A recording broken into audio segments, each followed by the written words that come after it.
Chain 18. So working on the back bumps of our chain, we want to start with that very first back bump, which can sometimes be a little bit tight due to our working loop as well. So we pick up 1 and 2 loops. So you'll have 3 loops on your hook. You yarn over and pull through 2 right away. This is a very important step. Do not do the pull through 1, pull through 2 right away, and then take those stitches off. Then for row 2, we will pick up 3 stitches. So the first one is in this first vertical bar, or that first stitch, or the TSS. The second one is in the same chain where we picked up our last stitch from the previous row to pick up our loop. And then the next loop we pick up will be in the next back bump of that next chain. So I've picked up 3 loops, so you'll have 4 loops on your hook. Make the return pass, remember to pull through 2 for that first set. So now for row 3, we'll be picking up 4 loops. So my first 2 are a TSS. My next one is a purl stitch. So I bring the yarn to the front, but I pick up in that same chain as our last stitch of the previous row, and then pick up a loop in the next chain. 5 loops on the hook, return pass, pulling through 2 right away, and finish that row. Row 4, we'll be picking up 5 loops. My first 2 are TSS. And then I have 2 purl stitches.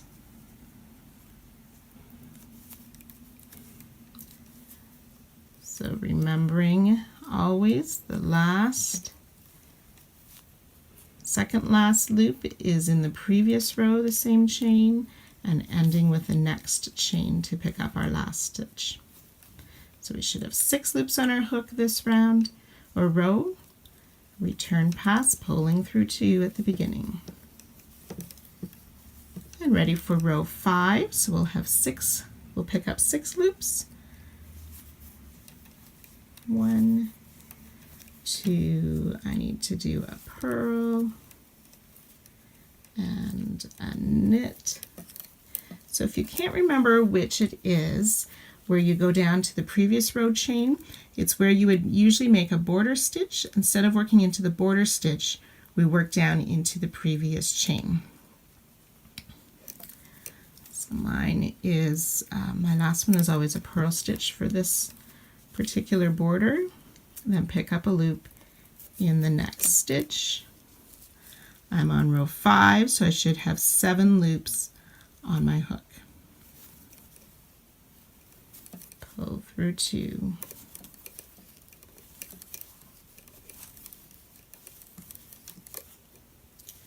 Row 6, we'll be picking up 7 loops. 1, 2, 3, 4, 5, 6, and 7 in that next chain of our foundation chain. So I'm on row 6. I should have 8 loops on my hook. 2, 4, 6, 8. And then work that return pass, always pulling through 2. So I will let you continue to work your opening rows, working down each row, adding another pickup on the chain, working all the way down to our last stitch. So I'll meet you on my last row of the border and help you see how to make the connection and to start the pattern on the side. So we want to make the connection to our very first stitch on the bottom edge. So I can see my first stitch, the little V here, and I want to connect to that loop in the back behind that to begin the first connection to the blanket.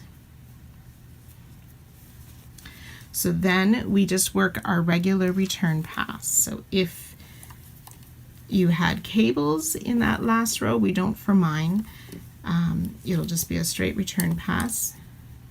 You would need to be mindful of if you have the cables and need to add any chains in between stitches as well.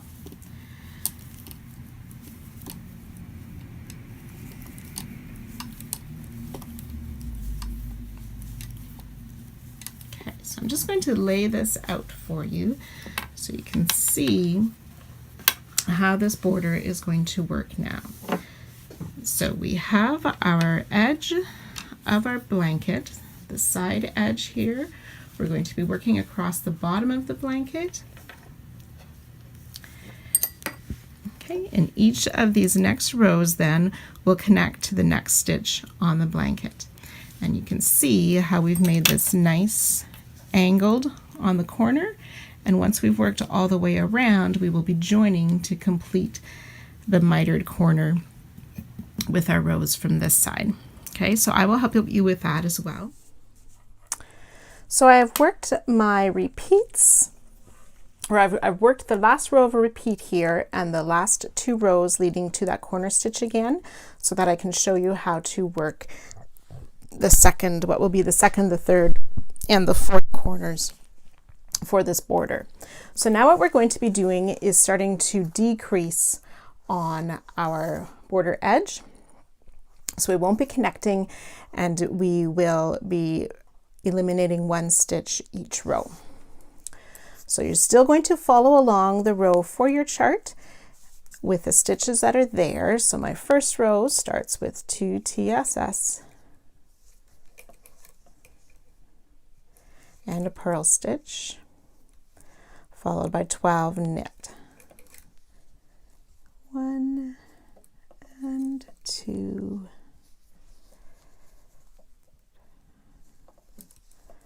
3 and 4,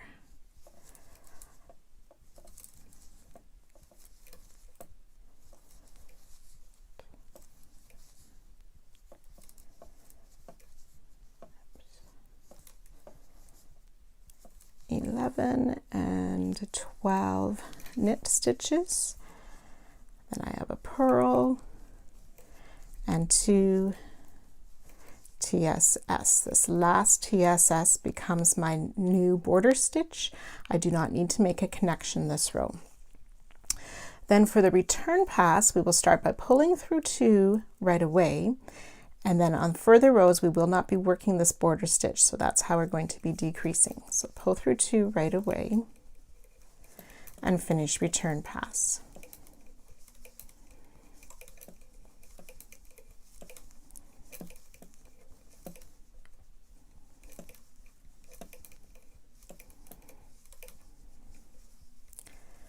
And then I'll show you the next row as well. So on my chart, this is row 25 I'm working, but depending on your border, it may be a different row.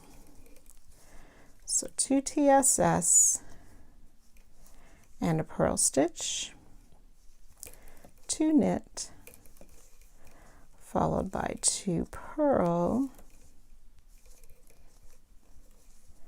and 2 knit, work my cable,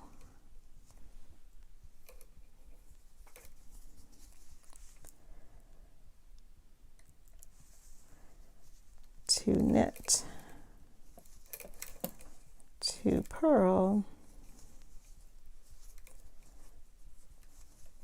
work my next cable,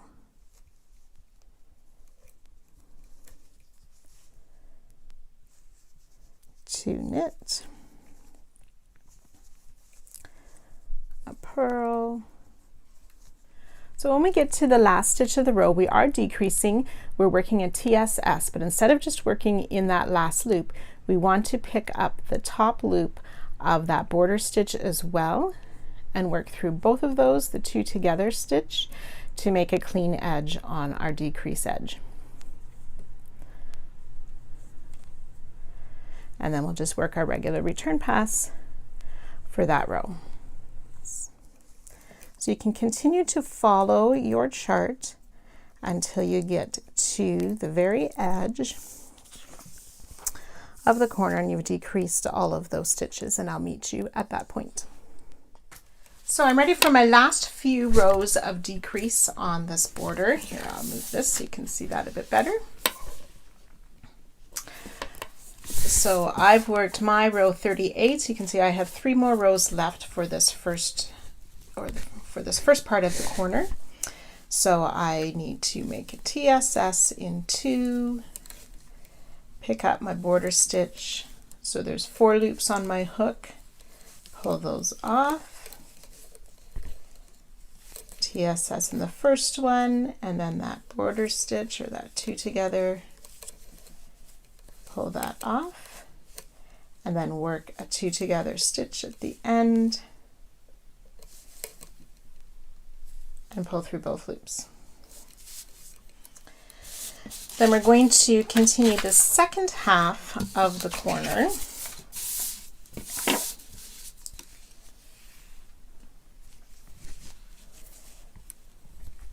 So we want to pick up the vertical loop of the previous row. So back for row 1, we pick up the next border loop and the next one down for 3 loops on our hook and do the return pass.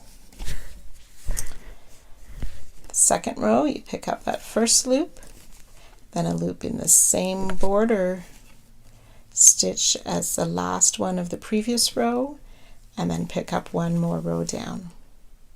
4 loops on hook, return pass. So the 2 loops here, my next stitch is a purl, but I work it in that same border stitch as our last loop of the previous row, and then work down to the border stitch 1 more row down and return pass. So I'll do 1 more row with you, pick up the loops as you see them, the 3 loops. Mine really needed to be a purl there. And then you pick up in the same stitch as the last one of the previous row, and then the next border edge you pick up a loop.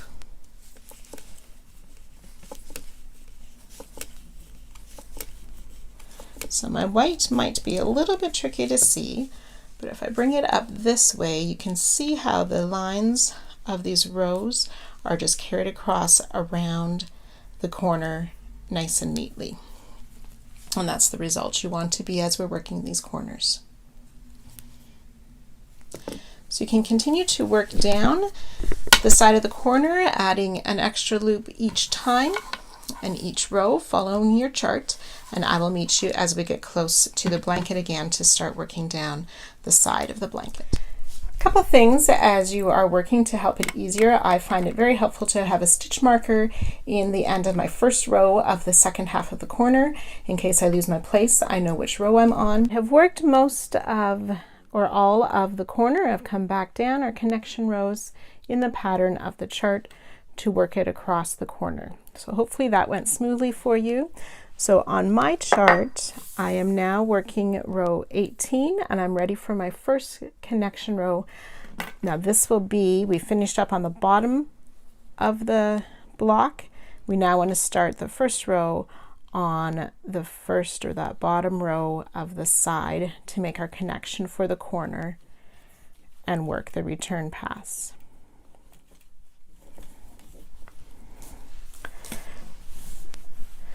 Okay, so you will have had more rows obviously across the bottom than I have here. You will have your border down here across the bottom. We have worked our mitered corner to turn around the corner, and now we've started connecting to the sides of a row. So I've worked my last final 3 rows across the last part of the blanket, the last side, and we're ready to join to our starting corner.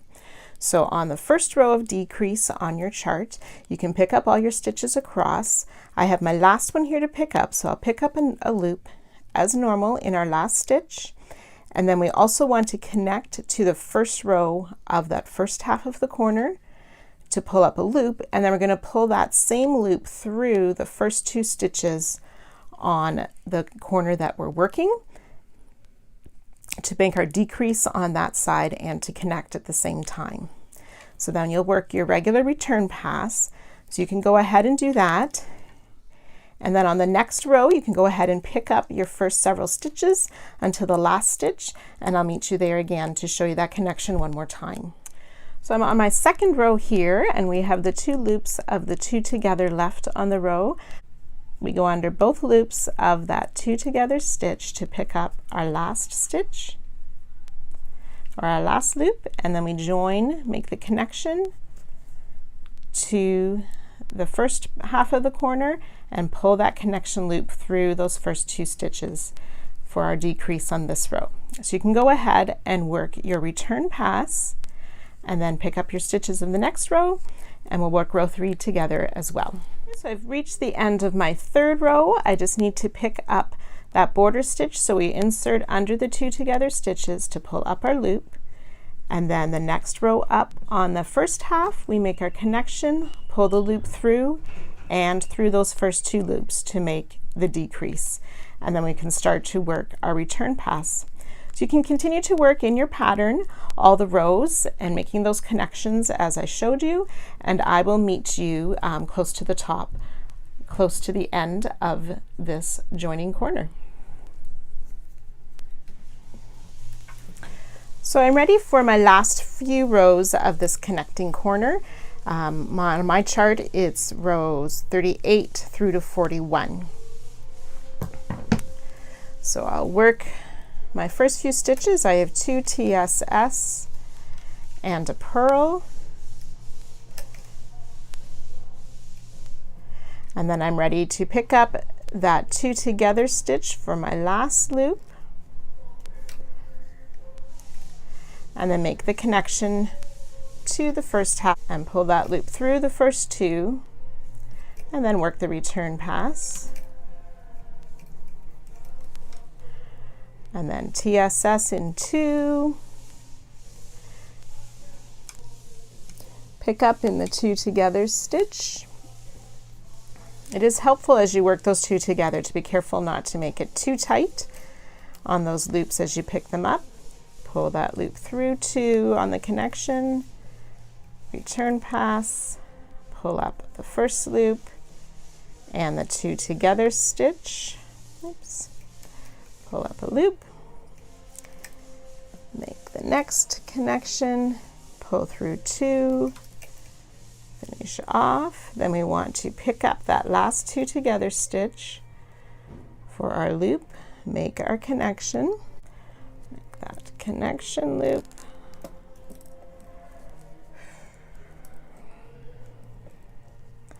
and pull through both loops on the hook, and then we'll just make a slip stitch in the top corner there to finish off.